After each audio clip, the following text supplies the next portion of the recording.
Hi, everyone. Today, Brazilian talk show Agenda Mundo welcomes Gideon Levy, journalist and commentator of Israeli newspaper Haaretz. Shalom, Gideon. Shalom, I'm delighted. Shalom, Brazil. I'm delighted and honored you have accepted our invitation. I must say, you are very, very courageous for speaking out against the tide in Israel, mainly when insanity seems to have overcome reason for most Israelis. Well, I would like to start asking one or two personal questions, if you don't mind. Sure. Okay. You were born in Israel, but your family came from old Czechoslovakia. Could you tell us about their struggle to escape from the Nazis until they finally arrived in Palestine? Yeah. Both my parents were refugees, and that's very important to say so. They were not Zionists. They came to Israel because they had to look for a rescue place. They would have never left Europe without if it wouldn't be the Holocaust. And this must be also mentioned.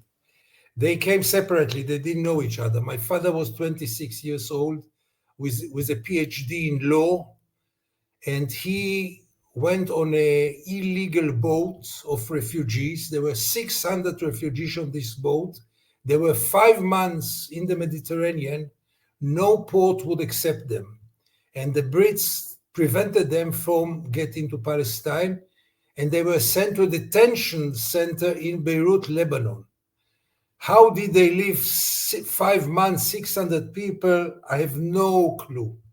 But there is no one to ask anymore. In any case, he arrived here illegally at night. They just smuggled into Palestine, and all the rest is history. My mother was 10 years younger. She was 16 then, and she was sent with a project of rescuing children, Aliyat HaNoar, the immigration of the youth, and she was sent to a kibbutz alone. She left her parents and brother back home. And also, to be 16 and to be sent to a new country, you don't speak the language, you know nothing about it.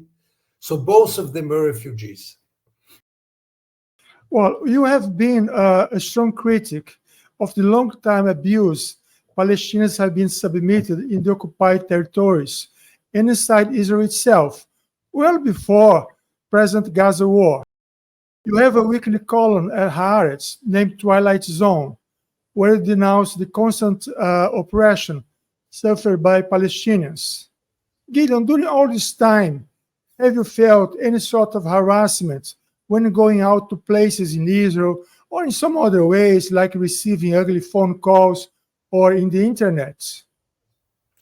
You should ask if I ever felt that this is not happening. This is the routine of my life, but I don't think that I'm a victim. There were even times in 2014 in the former operation in Gaza where my newspaper had to hire me bodyguards.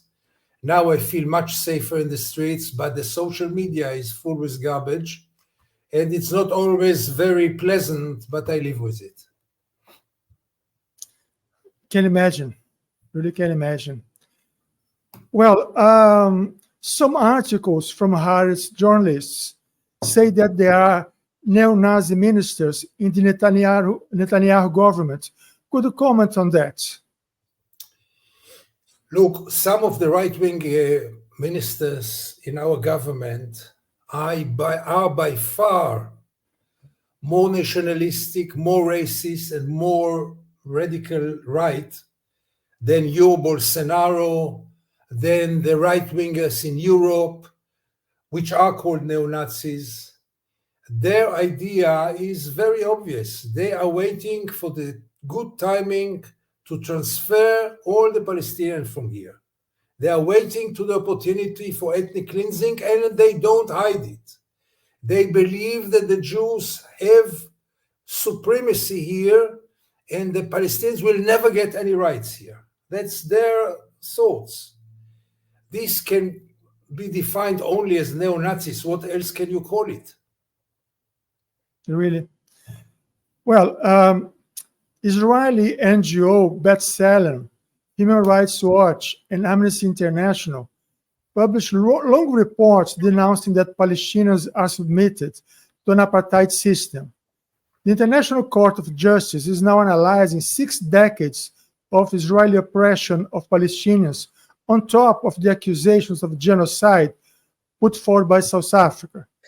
Just as a reminder to our audience, apartheid was the name originally used to characterize the racist regime led by white minorities in South Africa before it was dismantled due to international pressure, and then Nelson Mandela became president. Gideon, could you explain why the term apartheid can be applied to Israel, both at the West Bank and East Jerusalem? And what could you say about Palestinians who have the right to live in Israel? Are they second-class citizens? And how much things got worse from 2018 with the State of the Nation law approved by the Netanyahu government? So, if it is apartheid or not, it's not a question of political opinion. It's a factual question. And anyone who has doubts is invited to go to the West Bank. And in the West Bank, what will you see? You will see 2 villages, one next to the other. One village gains all the resources, water, electricity, land, almost in an unlimited way. The inhabitants of this village have all the civil rights you can imagine yourself. They can participate, obviously, in the elections to the Israeli parliament. They have Israeli passports, they have freedom of movement, freedom of speech, and they live in democracy. The village just next by to them, many times it's a few hundred meters between the villages. The people there, Palestinians, who are, by the way, much longer there, many more generations in this village, on this land, they have very limited resources in terms of water, electricity. Many times they have none. They have very little land. Most of their land was confiscated by the settlement which is next to them. And above all, they have no civil rights, nothing. They are one of the few peoples in the world who don't have any citizenship. They are not citizens of any country in the world. They have no rights, not freedom of movement. The beach, for example, of Tel Aviv is like half an hour away from their homes, can never get there.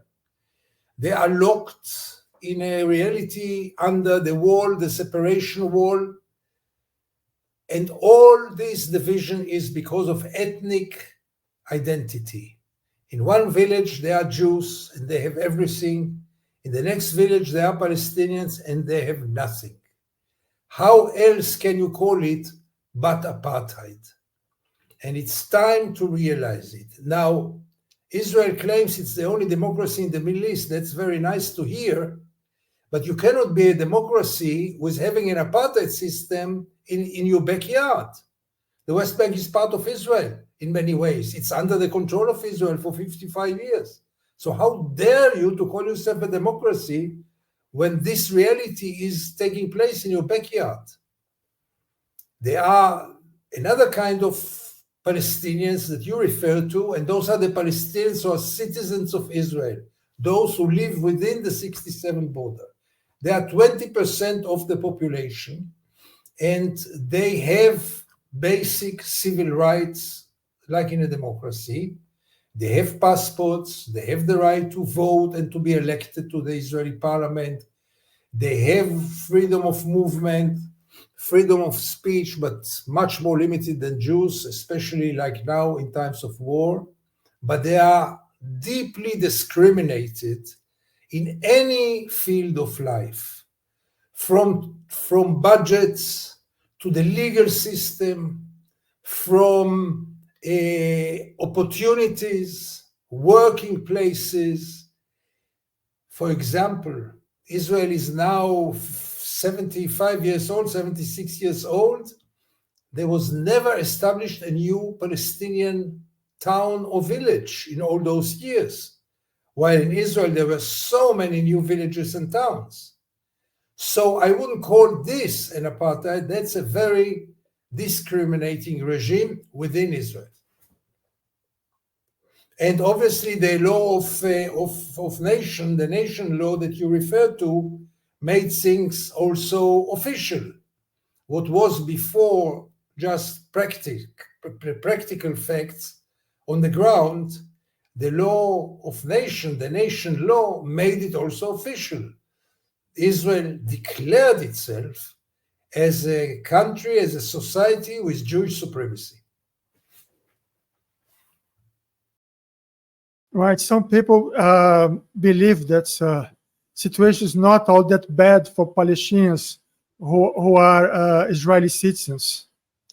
So here in Brazil, I heard several times people say, oh, they had the same rights. They don't, really. No, not. And it's always the question to compare it to whom. Yes, the situation is better than the people in Gaza and the West Bank. No, the situation is much worse relative to the Jews in Israel. And in a democracy, they should have been totally equal to the Jews, to the Jewish citizens in Israel. Right. Some people believe that Netanyahu is responsible for all sins committed by Israel. But in case Netanyahu is forced to resign or is ousted from power at an early election, what could change for Palestinians? Could you also tell us about the role the Zionist left had in the past in the denial of a Palestinian homeland? First of all, I'll answer your question with one word: nothing. Nothing will change for the Palestinians if Netanyahu will not be a prime minister, and there will be a prime minister from the center left. That's the only option. It can be either from the right or from the Zionist left. For the Palestinians, it will mean nothing. How do I know it? I know it because the Zionist left put all the foundations for the settlement project, for the occupation project. It all started not with Netanyahu, it all started with labor. They put the foundations. Netanyahu just brought it to more extreme places. But the Zionist left was never in favor of putting an end to the occupation, did never anything for a creation of a Palestinian state. So expectations should be very low. There will be certain things which will be different, but not for the Palestinians. During the apartheid regime in South Africa, Nelson Mandela was kept incarcerated for 27 years for defending armed struggle to liberate Black people. During the 80s, there were widespread campaigns in the West to free Mandela and end apartheid. Israel is keeping Marwan Barghouti in life imprisonment. He's a Palestinian politician leader who defended the armed struggle to achieve Palestinian self-determination. Hamas is trying to include his name in the list of prisoners to be released by Israel in exchange for the hostages. But years ago, at another negotiation, Israel refused to free Barghouti, who has already been in prison for 20 years. Then I ask you, Gideon, why so? And why you don't hear more about Barghouti in the press? After all, he's a very important Palestinian leadership. Barghouti is also a personal friend of mine. You can't see it, but his photo is next to me in my room from a trip abroad we did many years ago together. And I think that Barghouti is not released exactly because he had the potential to unite the Palestinian people and to lead the Palestinian people and to create a real viable partner for peace. But Israel always said no to him, even before he went to prison. I remember years in which he went from one headquarters to the other of the Israeli Zionist parties and begged them, let's do something before everything will explode. And nobody would listen to him. And then he went to a new way, which was a way of what Israel calls terror and they call resistance. And he got 5 life sentences. And Israel is putting him in jail for so many years, knowing that he can be the only one right now who could make a change. But Israel doesn't want any change. But why in the West there is not a movement to free him like there was with Mandela? First of all, he's not a Mandela. I love him, I like him, I appreciate him, but Mandela you have once in a generation. He's not a Mandela. He is a fighter. He's a very, very devoted man for his people, but he's not a Mandela. Why the West? Why does the West, you are asking only about Barghouti? Why does the West put sanctions on Russia few weeks after Russia invaded Crimea and never thought to put sanctions on Israel after 55 years of occupation? Why? Because Israel is the darling of the West. We have to remember this.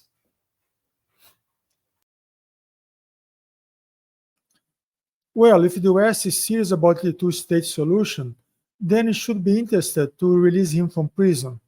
I agree. And is he kept incommunicado? Yes, and nobody can see him. I mean, I tried many times to meet him, but his wife sees him once in 2 weeks. But now he's in isolation, and you wouldn't like to be in an Israeli prison, especially after the war started, as a Palestinian prisoner. Here in Brazil, the main Jewish institution, CONIB, became a sort of watchdog against Israel and Zionist critics, accusing them of anti-Semitism. CONIB is also trying to suppress voices of dissent in the Jewish community. It is presently taking legal action against an outspoken journalist of Jewish origin, Mr. Breno Altman. Gideon, to which extent lawsuits are also happening in Israel, together with censorship in the traditional and social medias, against those that denounce the genocide being committed in Gaza? Israel launched a strategy a few years ago, which is extremely effective all over the world, together with the Jewish and Zionistic establishment all over the world and the Jewish communities, namely to label any criticism about Israel as anti-Semitism. And this paralyzed the world, mainly Europe.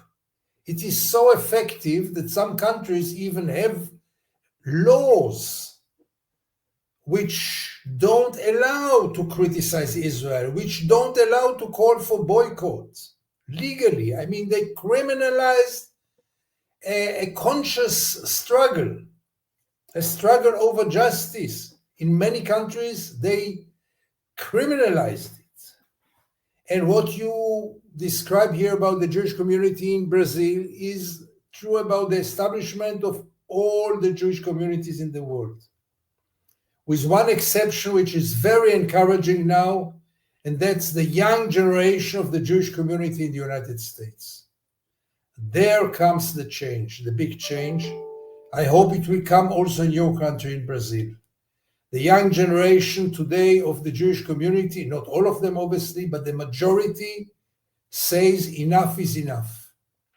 Now you must understand, once the Jewish establishment identify itself automatically and blindly with Israel, it opens a window for anti-Semitism.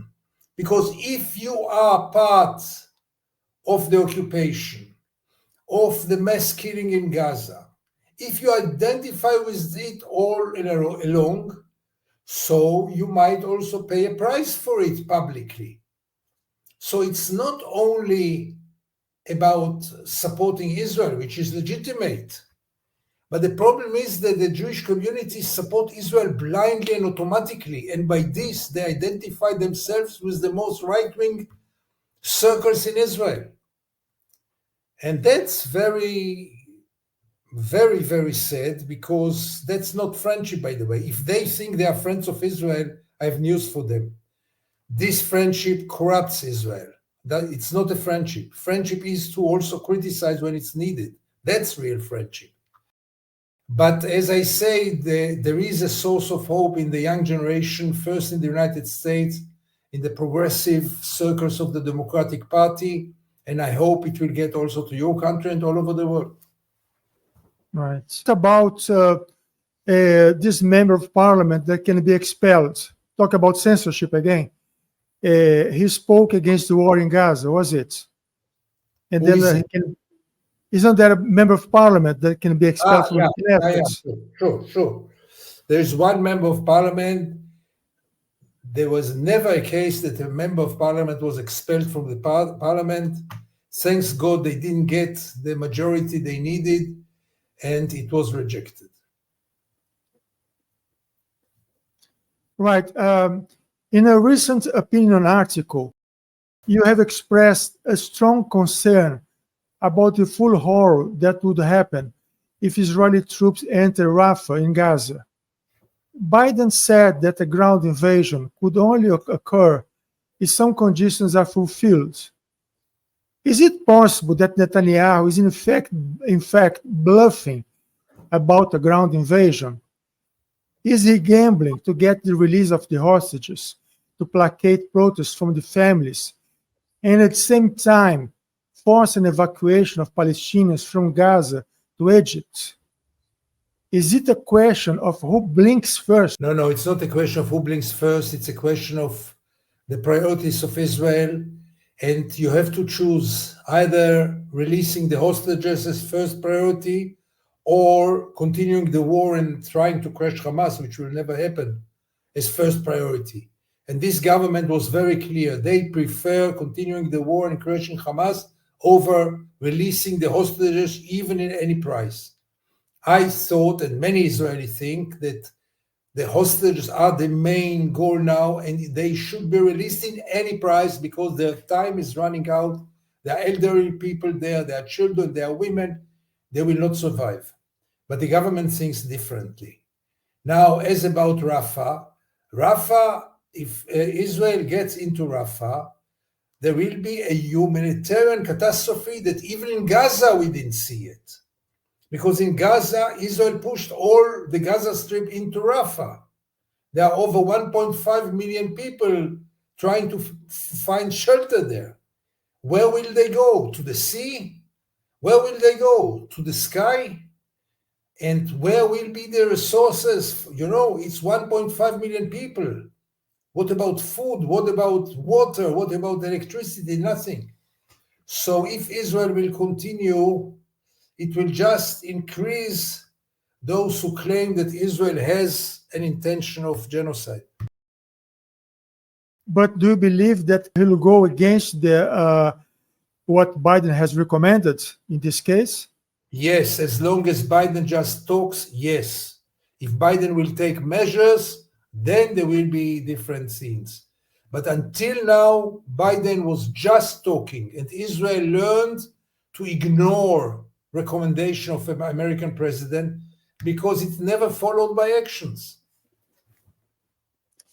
I hope there'll be a first time. So do I. Well, the Biden administration has imposed sanctions on 4 violent settlers from the occupied West Bank, followed by United Kingdom and Spain. It seems that Israeli banks closed the accounts of these settlers as to avoid to be themselves targets of sanctions. But how effective such measures can be if extremists in the government like Ministers Smotrich and Ben-Gvir are not themselves the main targets of the sanctions? Look, you understand by yourself that to put sanctions of 4 individuals is a joke. And you might think it's a beginning of something. Okay, but let's see how it continues. I am not impressed by putting sanctions on 4 individuals. It's ridiculous. Those people in any case don't travel to the United States and don't have any business in the United States. It's a joke. It's too little, it's too late, it's ridiculous. Well, the war in Gaza brought again the urgency of finding a solution for Palestinian self-determination. But as things are now, Israel will not accept either a two-state solution or a democratic one state, I mean a state with equal rights for all citizens. You have already defended the sanctions are imposed against Israel, the so-called BDS, boycott, disinvestment, and sanctions, as the only way to force Israel to accept Palestinian self-determination.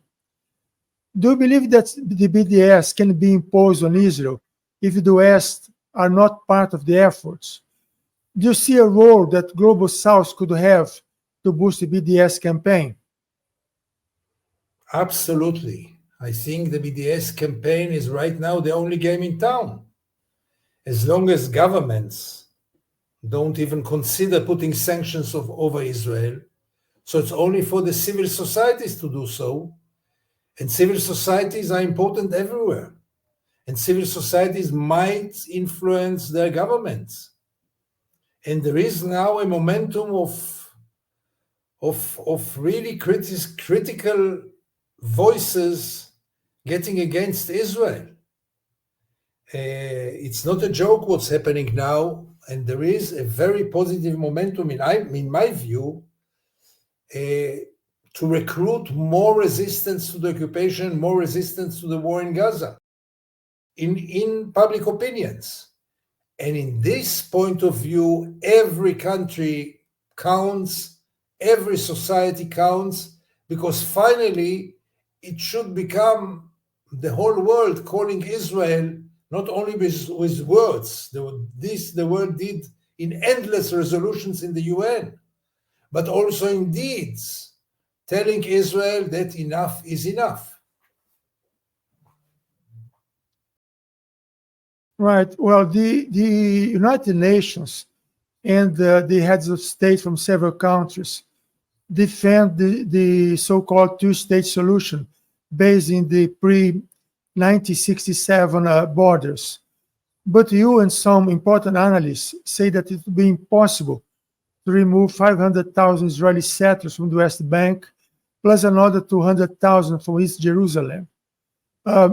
Both solutions are very difficult to implement. Only troops from the United States could do that, I suppose. There is also a proposal of a confederation of two nations, the so-called Holy Land Confederation. Yossi Beilin from Israel and Palestinian Hiba Hussein put forward this proposal. I have no idea how representative they are. In short, it is based on exchange of land as to allow Jewish settlers to stay where they are in the West Bank. So, Gideon, my question is whether such proposal could be a better way to move forward and solve the Palestinian question when the present crisis in Gaza is over and the extreme right is out of power, and eventually when there is a lot of pressure from international pressure on Israel. Is that a better solution to start the confederation of two nations? Look, the two-state solution is a very just solution. Two peoples struggle over one piece of land. Let's divide the land. It makes sense. And by the way, the two peoples are right now equal in their size. 7.5 million Palestinians, 7.5 million Jews between the Jordan River and the Mediterranean, including Gaza. The only problem is that there is no place anymore, no room, physical room for a viable Palestinian state. As you rightly mentioned, with 700,000 settlers, there is no room for a viable Palestinian state, and nobody is going to evacuate those 700,000 settlers. Part of them are very violent people. All of them are a very powerful group in Israeli politics, and I don't see them being evacuated. Without their evacuation, there is no Palestinian state. They might be a Bantustan, like in South Africa, but not a state. For sure not an equal state. And therefore, I think we should stop talking about the two-state solution, realizing that this train left the station, and start to think about new ideas. And the only alternative idea is the one-state solution, namely one state between the river and the sea, with equal rights to everybody. One person, one vote. That's the only remaining solution. It will take a lot of time to adjust to it. There will be endless obstacles, but at least it is a vision, a real democracy. Not an apartheid democracy, but a real democracy. And we should start somewhere, because continuing to talk about the two-state solution plays to the hands of the occupation. Well, let's go to the north of Israel now. There are now 4 divisions of the Israeli army at the north border. How do you see the situation there? It's a very, very, very explosive situation. And I can just say I hope it will be solved through a diplomatic agreement, because if there will be war also with the North, this will be a new game, a game changer in terms of casualties, in terms of killing, in terms of also danger to turn into a regional war. And the regional war can very easily turn into a world war. So we are really playing here with explosives. And I hope the first stage should be finishing the war in Gaza today. If the war in Gaza will be over, Hezbollah declared they will stop shooting at Israel. Well, but what about the question of the Sheba farms?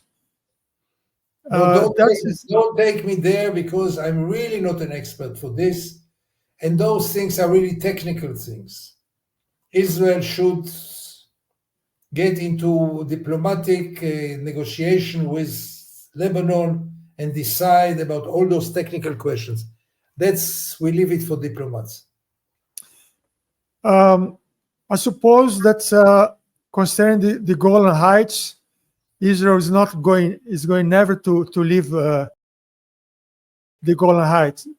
Never say never. Never say never. We were very close, much closer than returning the West Bank.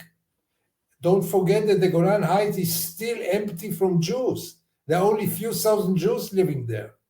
So it is possible. But you know, Syria is right now not a place that you can make peace with, but this can easier change rather than the West Bank and Gaza. Was it not strategic for Israel to implement settlements there in Golan Heights? They just failed. It didn't work. They failed. The religious Jews don't see it as holy as the West Bank. So the religious didn't go there. And for the seculars, it was too far away. I see. Gideon, we have already talked about a lot of subjects. Well, before we finish, is there something else you'd like to add? Maybe Yes. you could and also maybe you could let us about the main headlines in Haaretz this week. No, But please be free to talk anything else you like more. No, not the main headline, but I would like to raise one more question, and that's your adorable President Lula. We cannot talk this whole conversation without mentioning Lula. And my problem is that Israel found itself in the last years under Netanyahu, friends of all the extreme right-winger populist leaders, from Bolsonaro to Orban, from Orban to Donald Trump, obviously, all over the world, the president of the Philippines, all kinds of weirdos. And Lula, I'm not an expert for Brazil, obviously, but I have no doubts that he is a man of conscience. I have no doubts about it. Also, his whole career was, and you might disagree, but that's my feeling toward Lula. I was sorry that he involved the Holocaust. I think it's counterproductive to compare to the Holocaust, because it's very easy to prove that what Israel is doing is not a Holocaust, and then everything is wonderful. If it's not a Holocaust, so bravo Israel. That's not the case. Israel is doing horrible things and they are not a Holocaust. And still I was ashamed in the way that Israel treated your ambassador in Tel Aviv, a new ambassador, all this really cheap humiliation to bring him to Yad Vashem, and really it was annoying. And I really hope for better days, because Lula should be Israel's friend and not Bolsonaro, if I may say so. Well, I fully agree what you have said. I believe that Lula was a little bit unhappy with his words.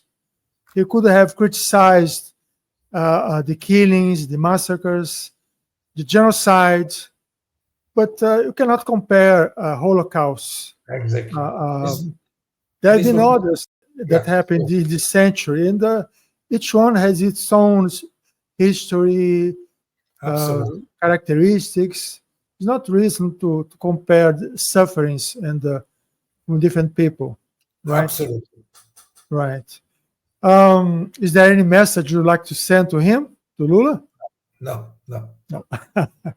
Right. So, Gideon, thank you again for coming to the show and present your views, right? And I'm sure it has been most appreciated by our viewers, and I ask our audience to spread the link of today's program and give the likes. And something I'd like to say is that I like very much your articles. A great fan from Yuri Avery. I thought so. Avery, right? He was my teacher. He was my idol. Right. I think he's missed a lot, right? His strengths and all that. Absolutely. Gush Shalom, the group, isn't it? Yeah. Right. All right. Thank you very much, then, Gideon. Thank you very much. All the best. All the best. All the best for you as well.